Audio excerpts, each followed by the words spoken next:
The room does not erupt when Princess Charlotte speaks. It becomes terrifyingly quiet.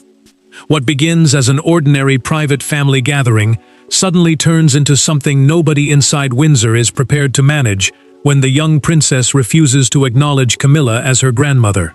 Charles hears it. William understands immediately what it means. Catherine watches her daughter's face and realizes this is not childish defiance. Charlotte has made a deliberate choice, and Camilla knows it. Before we go deeper into what this really means for the royal family, make sure to subscribe so you don't miss a single update. Charles had expected the Windsor luncheon to pass without incident. William and Catherine had arrived with Charlotte, George, and Louis, knowing recent family tensions made even a private meal sensitive, while Camilla had kept the conversation deliberately light.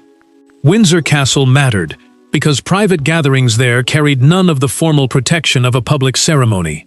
This was family territory, where rank could not easily hide emotion. For several minutes, everyone played their part. Then the Queen Consort casually described herself as belonging to the children's grandparent generation, meaning the older family members occupying a grandparent-like place around them. Charlotte looked up and answered with devastating calm. She already knew who her grandmothers were, she said, and she would not call Camilla grandmother. Camilla tried to smile, but her hand stopped above the teacup. She had survived hostility from adults, public scrutiny, and years of comparison. Yet this rejection landed differently because it came from a granddaughter of the king and a child who would remain close to the monarchy's future. William felt anger rise, but not toward Charlotte. He watched his daughter carefully instead of correcting her. Catherine moved one hand beside the girls on the table, a small act that told everyone she understood there was something beneath the words. George went silent. Louis looked between the adults. Nobody attempted to rescue the conversation. Charles finally asked why Charlotte had said it. His voice stayed low, but the question carried the authority of both grandfather and monarch. The king, a sovereign, meaning the person formally at the head of the monarchy, expected perhaps an embarrassed apology. Instead, Charlotte answered that some family names had to be earned by how people made you feel. Camilla immediately looked toward William. The accusation needed no words. Had the prince encouraged this? He answered before she could ask. He had never instructed his daughter to reject her, and Catherine quietly confirmed it. Charlotte then asked whether she could leave. Catherine nodded. The young princess pushed her chair back, and the scrape against the floor seemed louder than anything spoken that afternoon. Camilla remained frozen, while Charles stared toward William, suddenly aware that no palace command could explain what had just happened. Catherine followed her daughter into the corridor, where Charlotte finally admitted this was not the first time Camilla had made her uncomfortable. Weeks earlier, one private encounter had changed everything.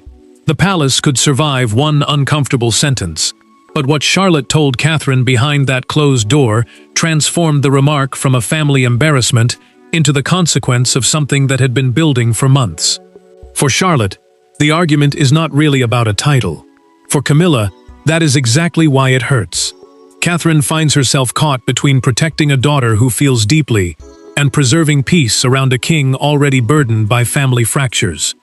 William faces an even harder calculation. He can order royal protocol. He can control household arrangements. But forcing his child to manufacture affection for someone she does not emotionally accept may cost far more than silence. Catherine sits beside Charlotte after the luncheon and does not begin with discipline. She asks what grandmother means to her, and the answer comes slowly. Trust, safety, stories, and someone who makes you feel protected rather than pressured. Charlotte has grown up around royal titles, where words such as queen and heir shape public duty and private identity. An heir is the person expected to inherit the throne, but to a child, family language carries weight. Catherine understands that distinction and refuses to turn her daughter's feelings into a performance. Camilla feels the wound from another room. She tells Charles that she can tolerate hostile headlines and comparison, but she cannot pretend rejection from his granddaughter means nothing. The king tries to reassure her, yet he pauses before saying Charlotte will come around. That hesitation cuts deeper than intended. Camilla has spent years seeking acceptance inside his family, and the younger generation represents something ceremonies cannot guarantee: private belonging. Charles reaches for her hand, but she asks whether belonging can be real if it must be requested. William finds Catherine later and asks the question both have avoided. Did Charlotte mention Diana? Catherine confirms. Their daughter has become curious about the grandmother she never knew, especially after seeing photographs and hearing memories from her father. Then she adds something more troubling. Charlotte is not rejecting Camilla because Diana has become idealized. During a private conversation after the luncheon, the girl described an exchange weeks earlier in which she felt Camilla dismissed something emotionally important to her. William stops outside Charlotte's bedroom before entering. His hand reaches the door handle, then falls away. The future king understands royal harmony is no longer the issue. His daughter has been pulled into an adult history she never created, and he must decide whether to speak as a prince protecting order or as a father protecting trust. When he enters, Charlotte tells him everything changed during a palace ceremony, when Camilla corrected her over Diana in front of someone she trusted. To understand why one word became impossible for Charlotte to say, the family had to return to that afternoon, when a correction became, in the young princess's mind, an unforgivable line crossed. Weeks before the Windsor luncheon, there had been no argument, no dramatic walkout, and no family order. There was only a quiet room, a photograph of Diana, and one sentence Charlotte carried away with her. Adults forgot the exchange almost immediately. Charlotte did not. What Camilla considered a harmless correction settled differently in the young princess's mind, because it touched the one relationship she could know only through stories, and suddenly made those stories feel as though they needed defending. Charlotte had spent several afternoons with William, asking about old family photographs and the people behind them. Catherine encouraged those conversations because she wanted Charlotte, George, and Louis to understand their history as a family before they understood it as monarchy. A private family heritage presentation at Windsor was simply an informal gathering where photographs and personal objects from earlier generations were discussed away from public ceremony. William kept Diana's memory simple and personal. He described her as their grandmother, spoke about her warmth, and never used the past as a weapon against anyone living. Charlotte paused beside one photograph and quietly called her Grandmother Diana. Camilla entered during the exchange and heard the words. She hesitated, then told the young princess she should not become too attached to people she never knew when she had family around her now. The sentence was calm. Its effect was not. Charlotte looked down, closed the small album she had been studying, and asked William whether they could continue another day. He immediately knew something had shifted. Later, the prince told Camilla that his daughter was old enough to understand tone, but far too young to carry the weight of decades of family pain. The queen consort insisted she had only wanted Charlotte grounded in the present. Catherine eventually learned there had been another moment nobody knew about. Charlotte had left the room, then returned quietly because she had forgotten a bracelet. Before entering fully, she heard Camilla telling an aide that constant references to Diana could become confusing for the children. The aide said little, but Charlotte heard enough. To her, the meaning felt brutally clear. Remembering her grandmother was becoming a problem other people wanted managed. Charlotte kept that hurt to herself for weeks. She never confronted Camilla, never demanded an explanation, and never told William what she had overheard. Instead, she reached a private conclusion. If accepting one grandmother meant weakening the place of another, she would refuse the newer name completely. William listened as his daughter finally recounted the forgotten bracelet moment. He lowered his eyes and placed the family photograph in his hand face down on the desk. The Windsor luncheon had not been impulsive disobedience. It had been the end of a decision Charlotte had been carrying in silence. By evening, the issue was no longer whether Charlotte had behaved badly. William wanted to know why a child had been placed in a position where defending a dead grandmother felt necessary, and Camilla was about to hear that question directly. William does not summon advisors. He does not request a formal family meeting. He asks Camilla to speak privately, waits until the door closes, and tells her there will be no discussion of Charlotte's manners until they discuss what happened first. Camilla arrives expecting pressure to repair the luncheon. Instead, she finds a father who believes his daughter has been carrying an emotional burden created by adults. and he refuses to let royal hierarchy bury it. William keeps Charles out of the room deliberately. The monarch's presence would turn the exchange into a question of rank, and royal precedence, the formal order deciding who stands above whom within the institution, is exactly what the prince wants to avoid. This is not about who outranks Charlotte. It is about who has the right to define her private feelings. Camilla expects him to demand an apology for the humiliation at Windsor. Instead, he recounts the photograph, the forgotten bracelet, and the second remark his daughter overheard. William places both palms on the back of a chair, but does not sit.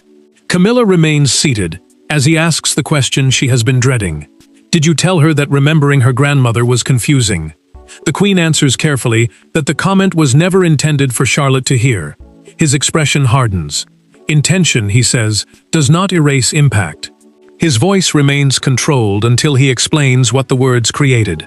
Charlotte now believes accepting Camilla emotionally would mean betraying Diana. Camilla's restraint finally cracks. She tells William that she has spent years being judged against a woman who died long before the current family structure took shape. Every memory of Diana, she admits, can make her feel as though there is no emotional space left for anyone else. She says she reacted badly because she feared Charlotte's growing attachment to those stories would eventually turn into another comparison she could never win. The prince listens, but he does not retreat. His daughter, he says, was never asking Camilla to compete. William then draws the line. Nobody has forbidden Charlotte from caring for her, and nobody will encourage hostility. But no one will command the girl to use a family word she does not mean. Camilla asks whether that is merely his opinion or a new household rule. His answer lands with brutal simplicity. For my children, Catherine and I decide. Camilla falls silent. The anger gives way to humiliation because she understands what that boundary means. Charles may be king, but forcing his granddaughter to manufacture affection would make royal authority look cruel rather than strong. Within the hour, he hears exactly what William has said and asks to meet his son alone.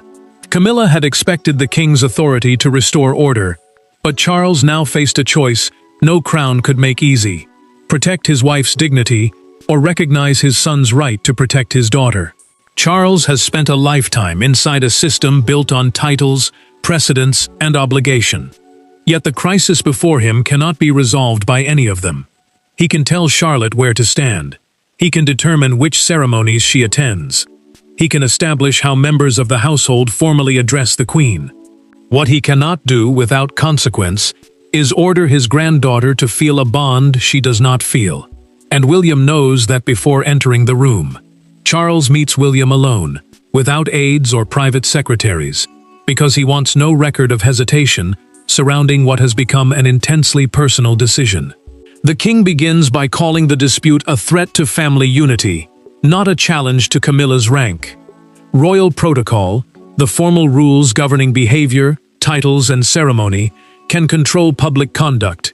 But William makes clear that Charlotte will follow those rules whenever required. She will be respectful. She will behave correctly. The word grandmother, however, belongs to private affection, not constitutional duty. Charles admits the refusal has wounded Camilla more deeply than she has said publicly or privately. William does not dismiss that pain, but his answer is immediate. Charlotte was wounded first. His daughter was too young to understand decades of royal tension, and had no power when an adult made her feel that remembering Diana was somehow disloyal. The prince insists that correcting Charlotte now would teach the wrong lesson, that the strongest person in the room gets to define everyone else's emotions. Charles feels the conflict tightening around him. He loves his wife, and knows how long she has fought to feel secure inside the family. Yet he also knows his granddaughter will remember what happens next. The monarch asks whether Catherine truly supports William's position. He answers yes. Together, they have decided that Charlotte will use Camilla's proper royal form of address when protocol requires it. But privately, she will never be ordered to call her grandmother. George and Louis will be given the same freedom to let those relationships develop naturally. Charles removes his glasses and sets them beside a closed folder.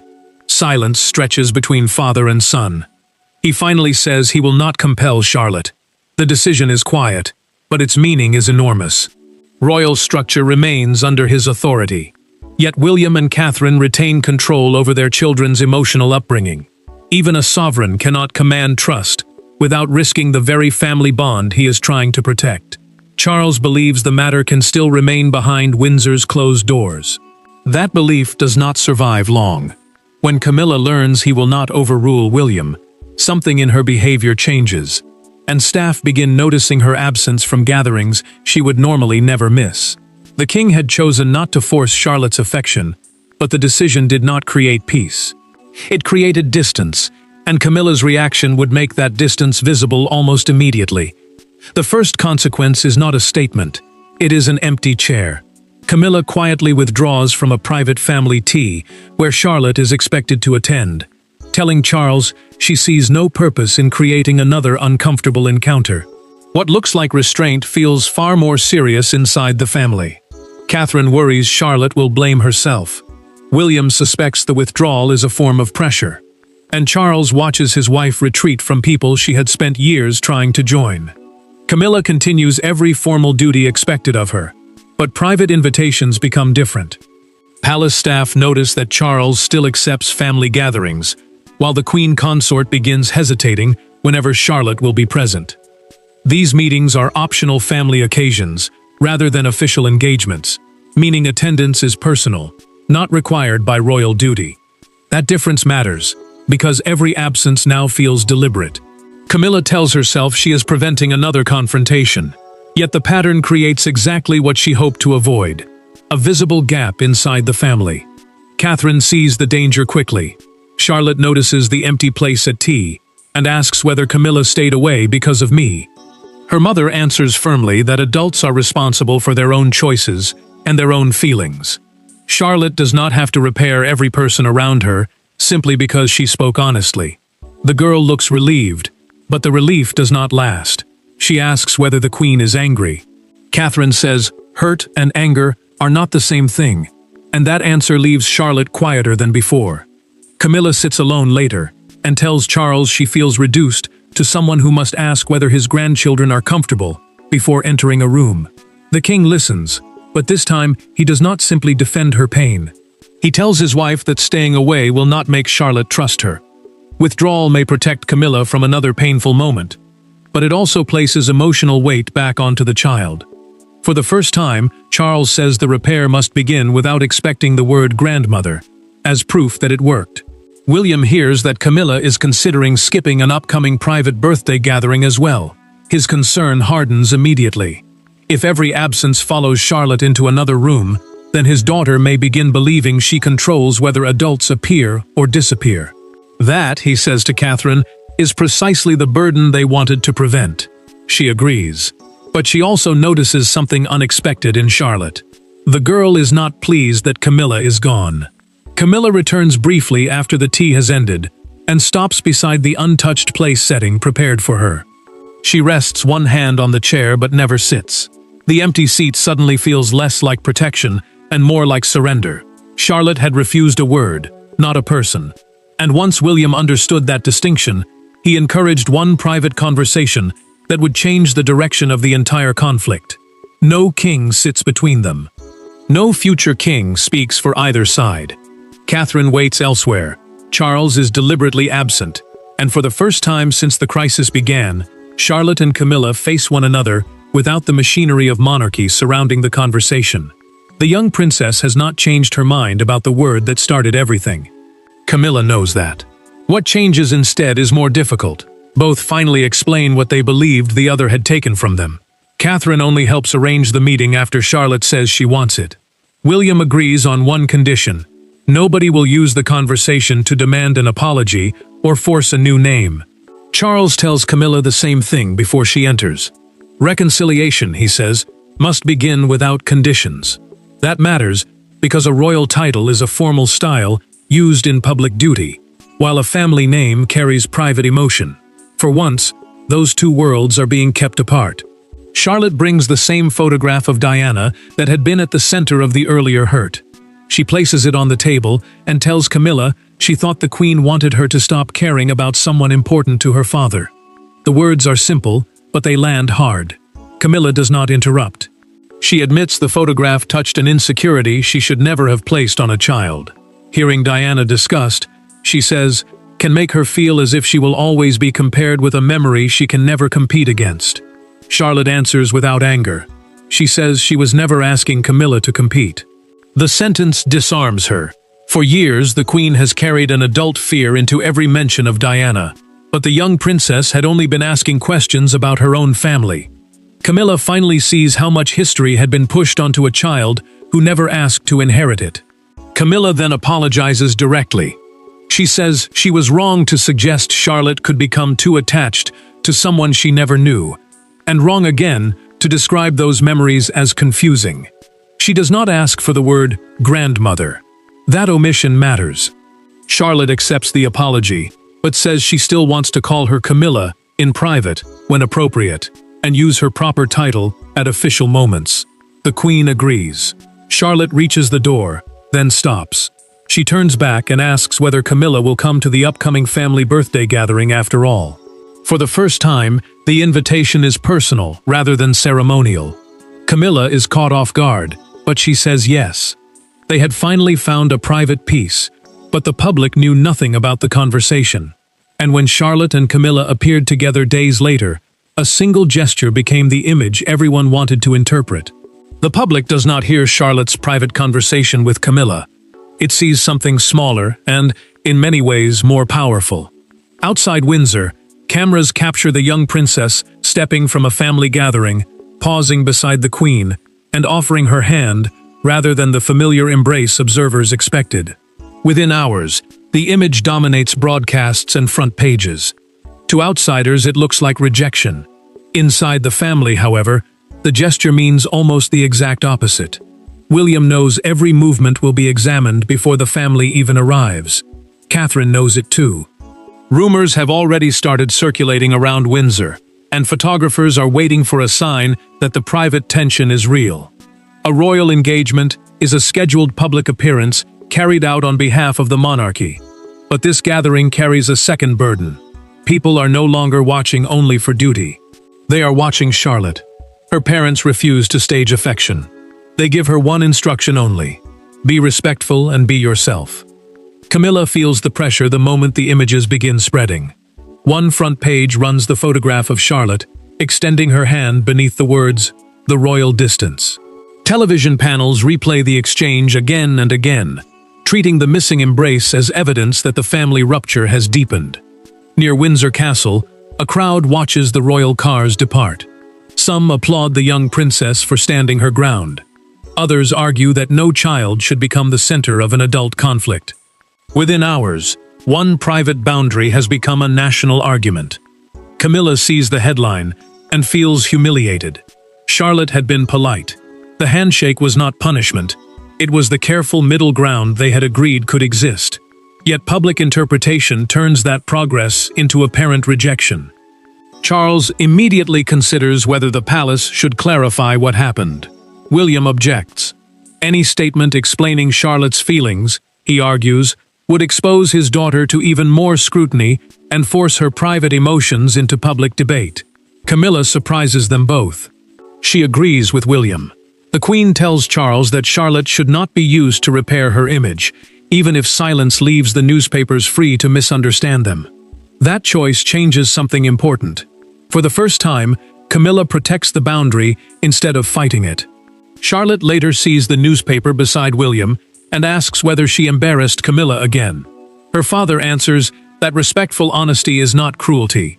Adults, he says, must stop demanding that children perform feelings simply because cameras are watching. The headlines called it rejection. The palace feared division. But the real verdict would come quietly, inside the family, when Charlotte and Camilla met again, with no cameras waiting outside. In the end, Charlotte never takes back the sentence that shocked Windsor. She does something more meaningful. She proves that refusing a title does not have to mean refusing a relationship. Camilla, after weeks of hurt and defensiveness, accepts something equally difficult. Belonging cannot be created by royal position, and affection becomes weaker when demanded. What began as an apparent insult ultimately forces 3 generations of the monarchy to confront the difference between ceremonial loyalty and genuine family trust. Charlotte arrives at the final family gathering beside William and Catherine, with no special instructions waiting for her. Charles enters with Camilla, and this time the Queen does not hesitate at the door or question whether she should stay. No advisors manage the seating. No one prepares a careful reunion. When private conversation begins, Charlotte uses Camilla's name naturally. Later, when the occasion becomes formal, she uses the proper royal title, meaning the official form of address required by rank and duty. The difference is small, but it proves something powerful. Respect does not have to pretend to be intimacy. Camilla stops waiting for the word that caused the entire conflict. Instead, she asks Charlotte about something the young princess mentioned during their private conversation, and the question catches her off guard. Charlotte realizes she has been remembered. More importantly, she feels listened to rather than managed. Charles notices the change and finally relaxes, not because his wife has won the title he once hoped she would receive, but because bitterness no longer controls the room. William sees it too. For the first time in weeks, the future king no longer looks prepared to defend his daughter from the next emotional blow. Catherine understands what the adults had missed from the beginning. Charlotte's refusal forced the family to confront Diana's memory without treating it like a threat. The younger generation was never creating the conflict by remembering her. The older generation was carrying fear about what those memories might mean. Camilla finally accepts that she does not have to replace Diana to build something real with Charlotte, while the young princess learns that protecting the grandmother she never knew does not require punishing the woman standing before her. Charlotte pauses beside Camilla as the gathering ends and asks whether she will come to another family occasion the following week. There is no forced embrace, no demanded title, and no grand declaration. The Queen simply says she would like that very much. And that became the lasting meaning of Charlotte's refusal.